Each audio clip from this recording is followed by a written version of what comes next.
everyone, this is Zoph, and you are watching Simply SCAdian, no title required. I am going to turn things over to my co-host Lucas, and he will fill you in on all the details about our show. Hey everybody, welcome to Simply SCAdian, no title required. As always, our mission is to bring you the people from around the known world who are working hard at what they do best. They may not at this point have achieved their peerage. They may not have achieved any kind of like high rank, and we're not, and that's exactly what we love about them. Because as much as we love our peers and as much as we loved our ranked members, we want to hear from the regular folks who are making and breaking it every day in the SCA, learning great things, and are a wealth of knowledge for us and have a lot to offer. These are the people that you find yourself in a conversation with that you never met and suddenly met at an event, and you're like, wow, that was super cool. I have never heard that before. And I can't tell you, as you know, again, now we're 5 years into this, and I still feel like the newbie every day because I meet somebody new from somewhere else and I learn about a subject that I had no idea even existed. And that's I think the beauty of what we do here.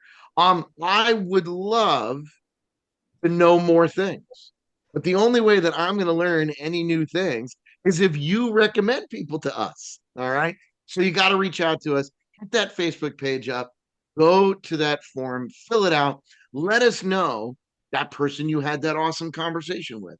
Let us know who that was. We would love to have them on the show. Listen, we are getting dangerously close to the end of our season, and no one, looking at you, no one has turned us on to somebody overseas yet. We would love to talk to our brethren from across, all the ponds. You know what I mean? So let's get on that, everybody. All right. We will figure out how to make it work if you can give us a suggestion of who we should be talking to. All right. But then we don't have time. That's for later. You got to do that later because today we've already got a wonderful guest from right here on our side of the world. So today we'd like to welcome to the show, and then the beads of sweat start to go across my forehead. Ghazalah started out in the SCA in 1991, all right, in Antir, but now lives in the East. Okay. In earlier years, her focus was on European dance. We're definitely going to talk about that. She randomly attended a class, Forensic 21. I was there and was utterly fascinated by the art. She studied the history, traditions, and fell joyfully down that research rabbit hole, and from which she has yet to emerge. So that is definitely going to be a focus of our conversation today. Ghazalah, welcome to the show. Hello, Ghazalah. Ghazalah. Ghazalah. See, you're like, I'm going to say it wrong in my head. And I'm like, I'm No, sorry. that's okay. All right. Great. So Ghazalah, Ghazalah, welcome to the show. Are you going to do it? You want me to no, do it? you can go ahead. I was attempting to redeem myself. So, how did you find the SCA? Um, I was living in New Hampshire, Barony of Stone March in the East Kingdom, and I went to college in Spokane, Washington, which was the at the time Shire of Wilkes-Barre and is now the Barony.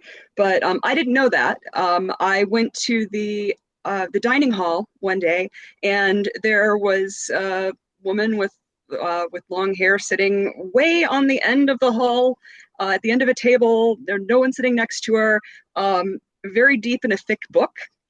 And I looked at her and said, "Oh, that's me. I must get to know this person." And it turned out that she had grown up in the SCA, and I made some relatively terrible garb. And that weekend we went to an event, met all kinds of people, had just a brilliant time, and I was hooked. Nice. So how long did you play with that group? Uh, I was living there off and on for about 4 years, and I was working. I was doing all kinds of things, mostly European dance, I was really into. Um, I think by the time I went back the last time, I had discovered the whole henna Middle Eastern thing. And there was a woman, Juliana, who was a magnificent belly dance, Middle Eastern dancer. And I took some classes with her, and she was terrific. Um, and then I came back here, and I've been general New Englandy since then. So, quick question: are you interested in, or do you do dance in your mundane life? Because it seems like your connections are dance related. So, or Yeah, is this something that you kind of bring out in the SCA? um, I I used to dance a lot. I used to go to Penzic and do dance classes all day and then dance all night. And literally until my feet bled. Um, 19 is a great age to have been. Uh, and uh, and then I did pretty much the same thing when I sort of focused on the Middle Eastern side of things. Um, Although I had learned to wear shoes by then, uh, and and I don't really get the chance to anymore. I have so many things going on mundanely that there are so many balls already in the air. That's one I can put down and not suffer too many consequences. But I do miss it. So what brought you to Antir and then back? I went out to go to college. I picked the wrong college by a wide margin for various reasons. Um, I learned a lot of things that year. Very few of them were during class.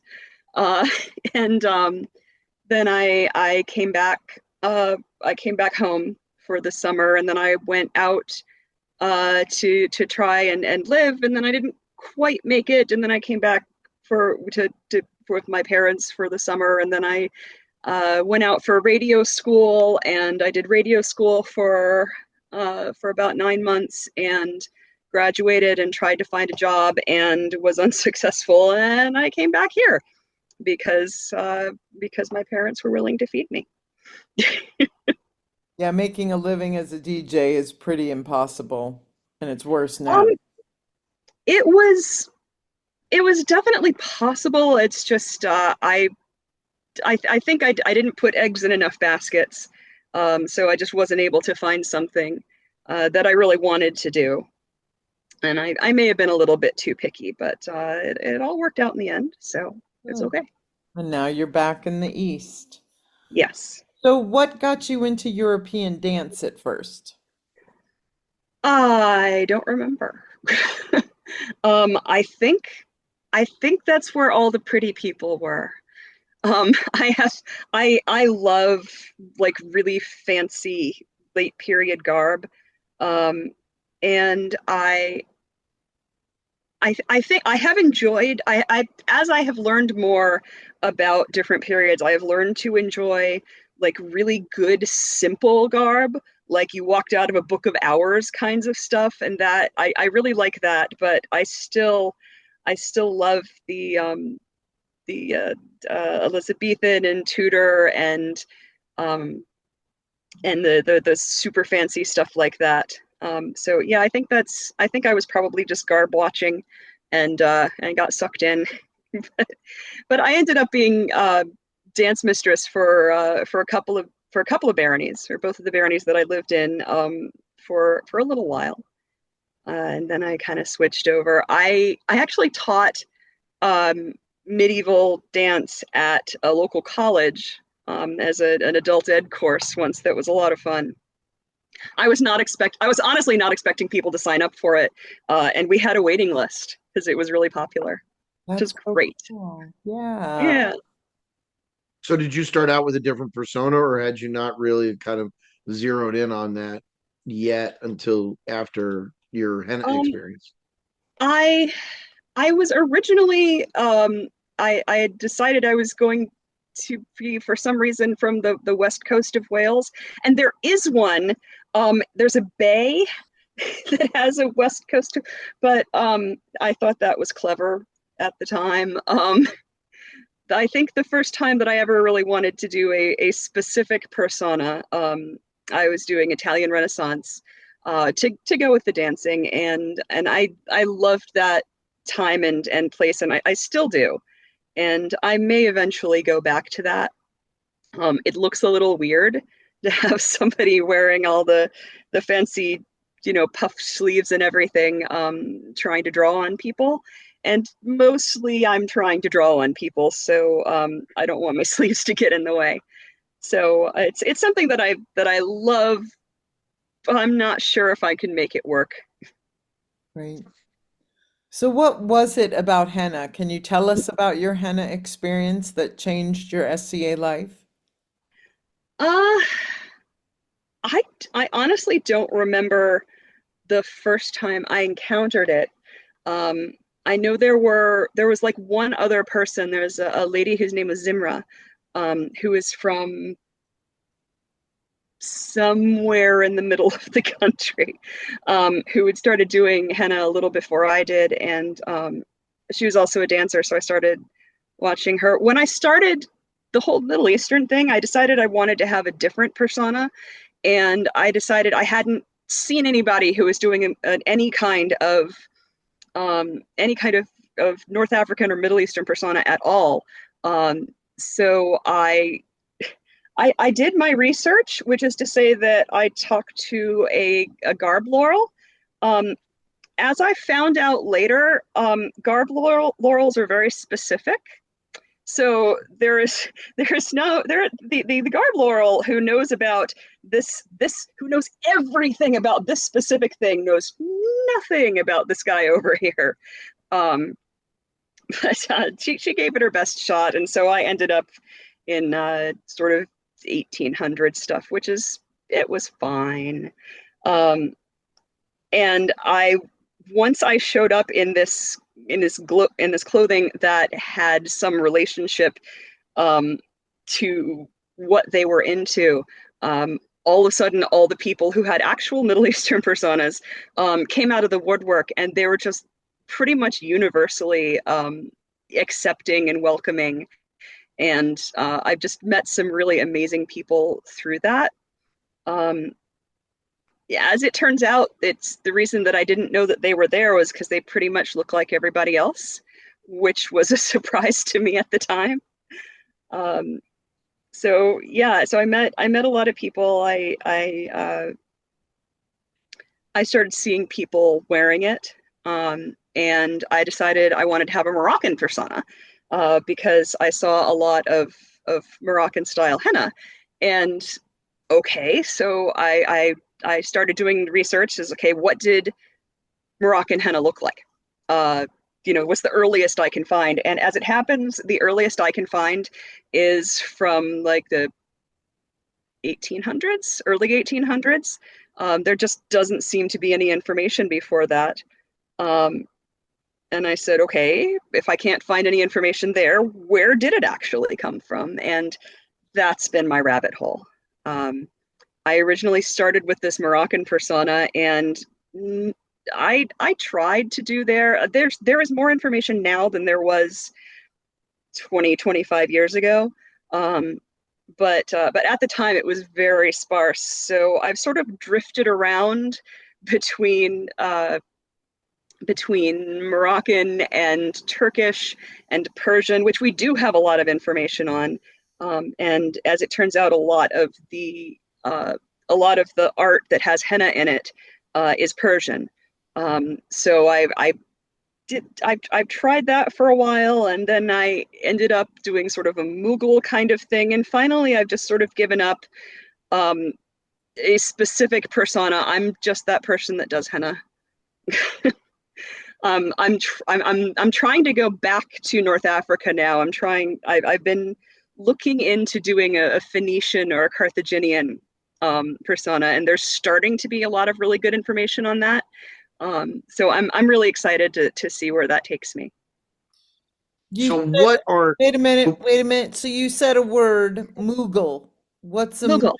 what's that? Mughal are Persians, Persians who had been taken over by Mongols that took over northern India. Okay, thank you. Sure. Go ahead, Lucas. so to the non-discerning eye, what are the major differences between uh Turkish, Persian, Moroccan? Like what is it a color thing? Is it how what designs they're doing? Like what are just sort of the big ticket differences between those Oh, styles? between henna design styles? Yeah, well, I'm saying Um, between like the Moroccan and you said is different than the Turkish, which is different than the Persian. So is it? I for mean, is it? clothing, No, no, I'm for not sure henna, what you're asking about. for Henna. henna, for the Oh, henna. Is the henna itself different, and that's just kind of all a blanket term that we use, or is it all the oh, same I stuff, see. but the design Yeah. is different or whatever? Okay. Yeah, henna is a plant. It's the Arabic word henna. And it's a plant that grows in a bush all over the Middle East, across northern Africa, north of just a little bit into Turkey, and then um, east across some deserty bits across to New Delhi sort of area, Rajasthan, northern India. Uh, and it just grows wild. It has really fragrant flowers. The flowers are just gorgeous. It was grown as a hedge, uh, but it was also grown for those flowers. There's a bit in Psalms? No, it's the Song of Solomon in the Bible that talks about, um, I'm paraphrasing, hey baby, the henna flowers are blooming. Let's go roll around underneath them. Um, it's more poetic than that, but that's very clearly what it means. In our period, the henna perfume, basically an essential oil or an attar made from henna flowers, was second only to rose. It's really hard to find now. I'm trying to sort. I found some a couple of years ago, and I've been trying to source it ever since because it smells gorgeous. So what are the differences between Persian and Turkish henna design? Um, Most of the stuff that I've seen, the early stuff that I've seen, and in this case, early mean it.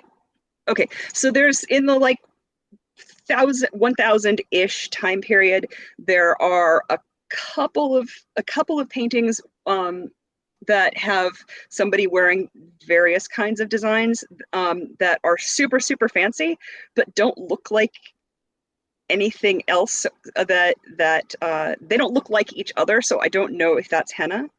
I think it is.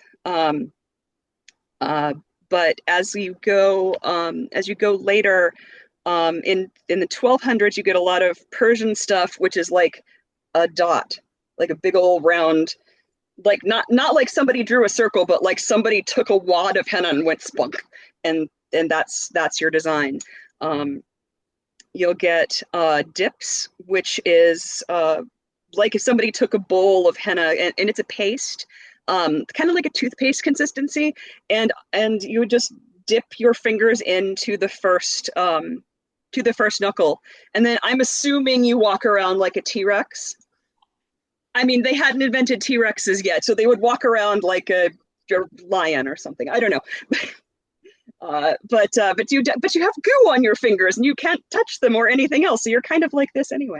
Um, so you get a lot of art where people are women are dark colored from on that first knuckle. There's also a lot of art where only their nails are dark.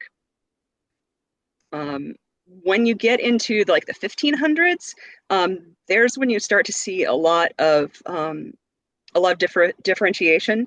The Persian is has like disparate. It's really hard to tell because when I'm looking at a painting from like Tabriz in 1550 or something. The painting is like that big. It's like, or maybe it's not even the size of a piece of notebook paper. And so the people in it are maybe 3 inches tall. Their hands are very small, so they have some dots. Did the person have some dots? No, they're probably fancy. If you look at all the art of that period, they did a lot of really fancy curving sorts of things, and leaves and dots and flowers and all sorts of really elaborate stuff that you just can't communicate on something that's, not even a knuckle wide, or a real person knuckle wide. So that's been a challenge. I have so the Persian is mostly lines. You'll see lines on the knuckles, just like straight across, and sometimes you'll see like a diamond or a triangle or something on the back of the hand. But there's distinct lines. The Turkish is big, solid triangles. So there's one of my favorite paintings is it can be found in the book Suleiman the Magnificent, which is really actually I think it is. It's free. There's a free download of it, like floating around. The publishers just said, "Here, you need this world," and so you can get that if you want it. But there's a painting of a woman kneeling in a walled area, in a walled room, and there's a reflecting pool down in front of her, and she's kneeling in front of the pool, and she's sitting like this. So you see the back of this hand and the front of this one. It's so rare to see somebody's palm, but she has the same design on the front and the back of her hand. And you also, but so there's that drawing or that painting. There's a guy behind her who has a knife at his belt, not in any threatening way. He just happens to have one. And he's wearing one of them is wearing a hat and one of them has a knife. But we have that hat, that specific hat that she is wearing, that one of them was wearing. We actually have that extant today. That knife, you can hold it up. Well, you can't hold it up, but if you could hold it up, you could look at it and say, yes, that's the same thing. The room that she is in exists. So this is as close as I have ever come to saying this is a photograph. This is what the artist wanted to show you exactly what was going on. So given that there are so many different things in the picture which actually exist, I can't come to any conclusion other than the drawing that she's wearing in the henna is something that actually existed. And it's like a big, like from here to here and then down a corner and a little bit of curved here and filled in, just solid filled in. And there was like another triangle here and it wrapped around. So it was actually a diamond that went kind of like this. I don't know, so like a diamond on both sides. That made sense. And then the fingernails as well. And there's some other paintings of women who have the same kind of big filled in triangle thing. One of the henna only stains while it's wet. So if you apply it more thickly, it will remain wet longer and keep staining for longer, which gives you a darker color. So if you had like a big giant triangle, you could just like keep loading on the henna, make it really, really thick, which is going to make it really, really dark, which is going to make it last a good long time, which is nice. So that's why I think they did that. The Persian with the very fine line stuff, it wouldn't last as long just because it can't be applied as thickly. But you can do more delicate work with it. Now, it's been my experience that mostly I've seen henna on women. Historically speaking, was there a reason that only women, or did men get henna too? And it's just something that's not currently a fashionable thing to do, or whatnot? Yeah. Well, henna is a cosmetic. Okay. So it's used like incense or fancy clothing. It's often used in conjunction with a religious or a cultural event, but it's not specifically part of it. I sometimes I get people who will talk about cultural appropriation because I didn't grow up using henna, but it's just a cosmetic. Um, so, like other cosmetics, sometimes it's okay for men to wear them, and sometimes not. So it depends on the culture that you're coming from. In today in India, men generally don't. Um, it's in some places men will have super fancy henna for their wedding. In some places they won't have any henna for any reason. In some places they will like dip their one whole finger for their wedding. I did the henna for a bride in a Yemeni. They're a Yemeni. And the bride's mother took some henna and chewed it up and then made a ball out of it, rolled it into a ball, and she took the bride's hand and she put the ball of mom spit in the bride's hand, and they took the groom's hand, and then they bound them together for the length of their I don't think it was the wedding reception. I think it was the engagement reception. But for it's been a long time since that happened. But the mom spit and the binding definitely made an impression. So there's a lot of things like that. One of the things that I've really enjoyed learning about henna is traditions like that. Do they go back to period? Maybe. Not unfortunately, but a lot of the traditions that I know about come from India, and they didn't do henna in India in period. The earliest I've been able to find designs is in the very end of the 1700s. So some of the Mughals, the Persian people who came down, would have been using it, but not Hindus, not Indian people. Some people hear that and they think that I'm saying that it's inferior, that they shouldn't be using it. And no, I'm saying, my God, look how they took this and ran, and totally made it their own. I don't remember what the origin of that was. Or rather, I don't remember where I started to get to there from. No, you're doing fine. You're Okay. Yes, but I had a point. I had 2 points ago. I had asked him whether or not it was an exclusively female thing. For men, yes. We were talking about it being a cosmetic. Yeah. Yes. So most of the traditions that have to do with henna, most of the ones that I know of are wedding traditions, and I love them. And there are things that make a lot of sense to me. And I love, you could, there are stories about, you can write your lover's name on your hand when they're going to be gone, and you could tell how close they are to be getting back by how faded the henna is.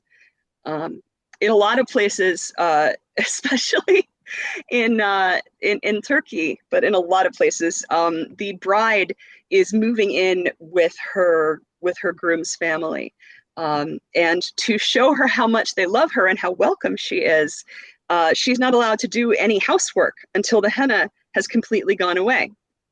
And I met a string of people when I was first doing henna of Turkish men who were like, "Oh yes, my wife got henna. It lasted 3 months." Like, that's not a thing.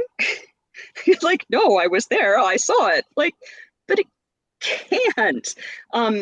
As it turns out, they were part of that culture is going to the baths at least once a month, and there are henna artists at the baths. And I would much rather give the henna artist a little money than do dishes. But there's a lot of fun stuff like that.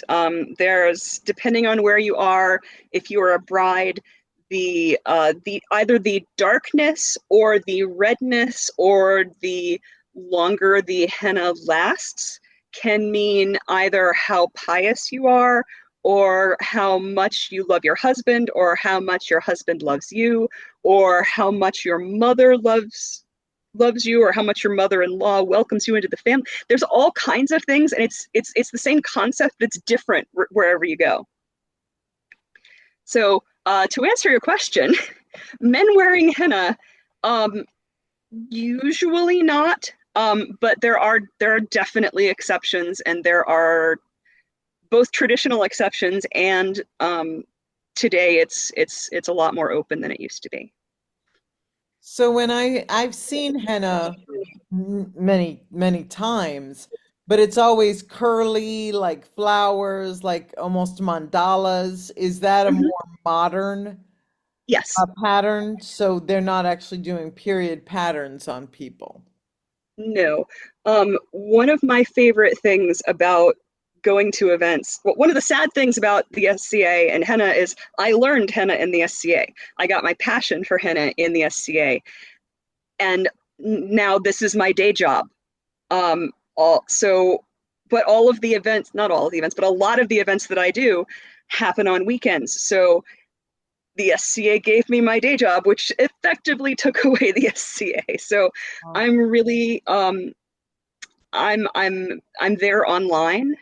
I go to Penzik and Gulf Wars, except this year when I had pneumonia, and Birka and other largest events. And sometimes in the winter I get to go to local stuff, but it's super rare that I get to do that, and that makes me sad. But one of the awesome things is when I get somebody that will come up and say, do Moroccan 1500s. Like, okay, I can't do Moroccan 1500s. I can do Persian 1500s. I'm like, okay, we can do that. Cool.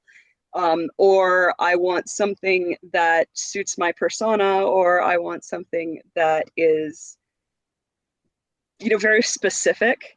Um, I do modern Moroccan style. Um, well, so there's the Moroccan style, which has been done which has been done a lot in mostly out of the city of Marrakesh, and that's all straight lines, almost all straight lines. Today they do it with syringes, like veterinary syringes. If you don't know what's going on, it's a little intimidating looking, but they're amazing artists, and I love watching people apply with the syringes. But it's all straight lines and triangles, and occasionally leafy stuff, but not very much. Um, I don't know when that started. I haven't been able to find any information before like 1700 or so, 1750, and all of that is the same stuff. So I don't know when it started, but it's also pretty basic in terms of like application, drawing like straight lines. Um, that'll be pretty easy to do for almost anybody. So I'm assuming that Moroccan style is period. Um, when you get over into the city of Marrakesh, oh, wait a minute, I said Marrakesh earlier. I'm at Fez. Fez is where they do all the straight line stuff. When you get into Marrakesh, it gets more leafy, but you still have a lot of that very structured kind of straight line thing, and that can be a lot of fun to play with. So I really like doing stuff that, even if it's not super period, it's, as old as I can find. Or we can do something like, here's a painting that I found. Can you do that? Well, it's a bunch of dots. Do you mind if we fancy it up some? But yeah, a lot of what Americans see as henna is Indian, which means it's modern. In the and most of those designs came about within the last, I would say, 100 years at the most. So it's very, very modern, beautiful, but very, very modern. So I mean, again, I don't make this weird, but you brought it up, and I think it's something that people who play personas should hear about. You talked. Somebody had mentioned cultural appropriation and whatnot. Have you experienced a lot of pushback on A, your persona, and B, what you've chosen, to kind of fall in love with as a thing, or was that an isolated incident? Um, Unfortunately, it's not an isolated incident. Um, I would say without exception, every person that I've met who grew up with henna, uh, once they found out that I loved it and I was passionate about it and I wanted to hear their stories, um, was super excited. You know, I can't I drove by this gas station where I remember specifically I'd gone there with henna on, and the guy was like, "Who did that?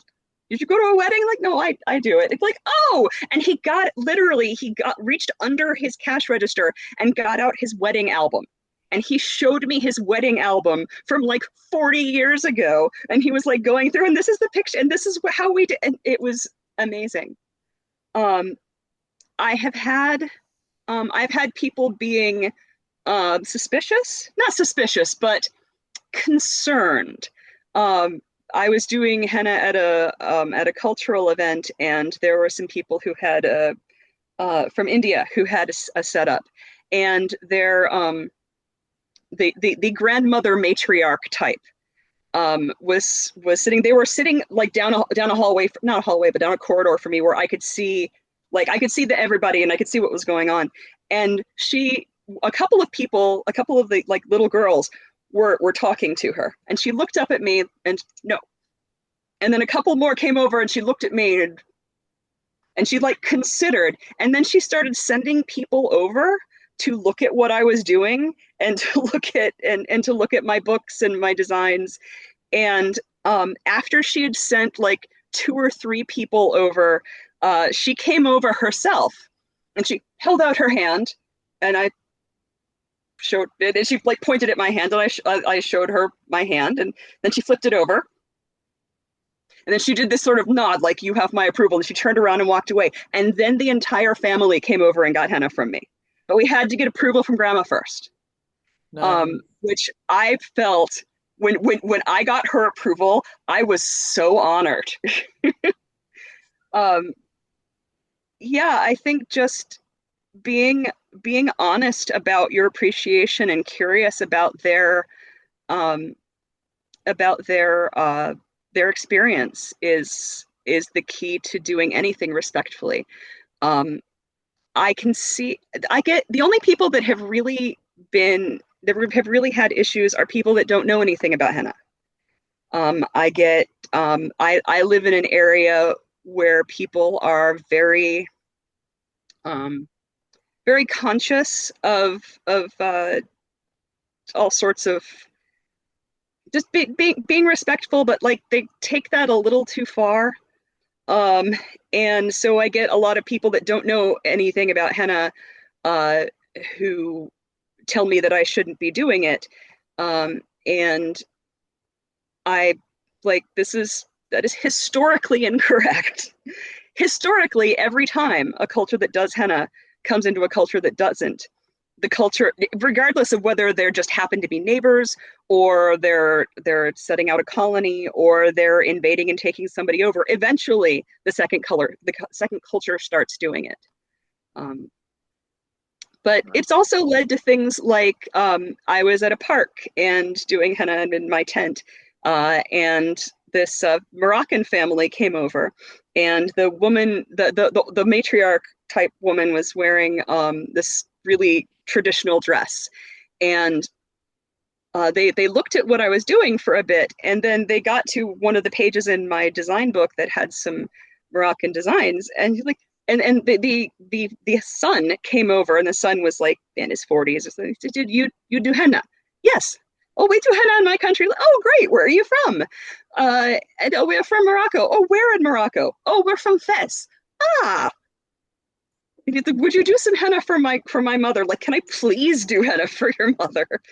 And I did a design which was similar to what she would have gotten. And she just started crying. And I'm like, did I do it wrong? Is this okay? And she's just like exploded words. I speak very little Arabic and less than. And he said she is like little girl now. She is like little girl, and someone does a design, and she is like when she was in her village, and this is like when she was there, and she feels so at home now. Like, that's the best thing ever. That's so cool. All right, so my question for you is, I'm going to try to TLDR this, but I read something that said that Mary, the mother of Jesus, was a young, we know that she was like 14 years old, but what she actually would have looked like. And one of the things they claimed was that she would have had henna. Was there henna back in Palestine area? Yes. Oh, Um, the the Phoenicians are probably named after henna and copper. It's kind of complicated. But they are supposed to have worn henna. Um, I don't know anything about uh, stuff in that area that long ago. Um, I know that in I'm gonna say 3500-ish BCE, the mummy of Ramses III had hennaed hair, and the mummy of Hatshepsut has hennaed hair and hennaed fingertips. I think that the hennaed fingertips and toes is just a funerary practice. I don't think that that's something that she would have worn in life. I have had people tell me that pharaonic Egypt people wore henna. I haven't seen any evidence of it. That hasn't been my focus, so I might just have not encountered it yet.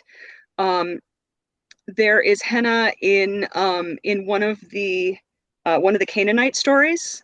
Um, One of their goddesses is going off to war and she uses henna. It does not say how. She could henna her hair. She could just do dips of her fingers. She could be doing she might even just have worn henna perfume. We don't know. It's in the story, but we don't know what she was doing with it. Um, and there's Yeah, there was henna in some of the people in ancient Rome. It was like foreigners who were wearing henna, but they did have it, and they definitely used it as a hair dye. So that's been really popular forever. As far as um, a good person to ask that is there's a Judaica researcher who's also a henna researcher who has some just wonderful stuff. His name is Noam Sienna, Noam, and his website is henna by Sienna, SIENNA.com. That site also has a wealth of historical information, and if he says it, it is absolutely nailed down. The research is absolutely nailed down, absolutely reliable. thank you. I was just curious how old henna was, Yeah, basically. uh, old. Yeah, Hannah's in the story of Esther in the Bible. That's one of the things that she is given um, by the people who want her to win the beauty contest, essentially. Right. Um, yeah, so old. Details, I got nothing. But that one of the reasons that I one of the reasons that I love talking to people about henna and I love teaching about henna. I teach all kinds of classes at henna at Penzic and wherever I can. Is that I frequently get someone who will come up and say, "Hey, what about that?" That I just never occurred to me before. And that's then the rabbit hole gets another branch, which is lovely. Um, and I have learned so much that way from people who come up and say, "Hey, what about?" So yeah, I love that. Um, Probably. Can I prove it? No. Right. Okay. Lucas, do you have any more questions? Like 1,000. Pick one. So well, I want to quick uh, switch to something else non-henna related. Because when we were all in the green room, we found out you have a new love and appreciation for beading. Oh yeah. Did that come from the SCA, or is that something that you just kind of do now, or is that Um, I will do anything that comes in a kit. If it comes in a kit and everything is all pre-measured and put together, if it's little packets, I'm in. Um, and I got a kit that had beads in it, and I it's all kind of a blur after that. Um, Although I was in Atlantia for their 12th night this year, and there was an ANS display. This woman had done just amazing beadwork on clothing, and there are things that I did not realize were beads. That stuff that I just thought was some kind of embroidery, and I guess technically it is embroidery with beads, but just gorgeous, gorgeous stuff. And now this is just I can see that this is going to be not a problem. It's totally not a problem. I can stop whenever I want to. Um, but now that I've found a way to relate yet another hobby to the SCA, it's yeah. So my work is not. I haven't really started on anything. There seems to be a lot of like ecclesiastical stuff before about 1500, and then after that they started using it to embellish uh, ordinary people clothing. Well, definitely not ordinary people clothing, because that's a lot of work.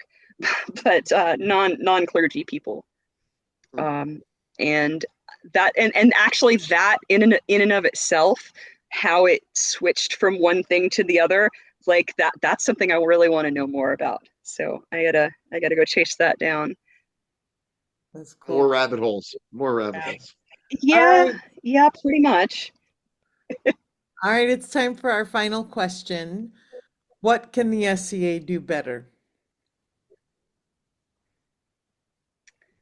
Recruitment. When I was in Ontario, we used to go into schools all the time, and I mean, we didn't even do a whole lot. We would bring a helmet, and we would like teach them a dance and talk about how history was cool. And then we would go to the lunchroom, and we would have like the same lunch that they would, and we would talk about the strangely shaped turnip, and you're dipping that in the juice of the love apple, and just be horrified at ketchup. And it was so much fun. And we had so many kids, if we would go during the school day and we had an event that weekend in the park, we would have so many kids drag their parents to it. We had dance practices at a local pizza shop, which had a hall where we could dance in, which was great. We got people from that. We see, I think in general, the SCA is really graying, and I find um, one of the things that at least my area doesn't do very much is that not constant, but that frequent demo presence. Um, we do one every year that I know of at the local uh, sheep and fiber or something. It's always opposite something else, so I never go. Um, but at least this area, I would really like to see more outreach and more teaching and more educational stuff. It doesn't necessarily have to be deep, but just like to give people that that little spark of, oh, this is interesting. I want to come and play with this. Yeah. Okay. All right. We have been talking with Ghazalah al-Badriyyah. Close? Good. Okay. Hey, at least I took the hit for you, Lucas. Thank you so much. I appreciate it. You're welcome. In general, Arabic is going to have an accent on the second syllable. It's not 100%, but it's a good start off point. Okay. I won't remember that, but I appreciate you telling me. All right, you have been watching Simply SCAdian, no title required. We will see you in 2 weeks. Don't forget to get us recommendations for guests. Lucas is really hoping to get somebody from like Lockhack or Drachenwald. So make Lucas happy and find us somebody from across the pond, please. All right, see y'all in 2 weeks. Thank you, Gazala.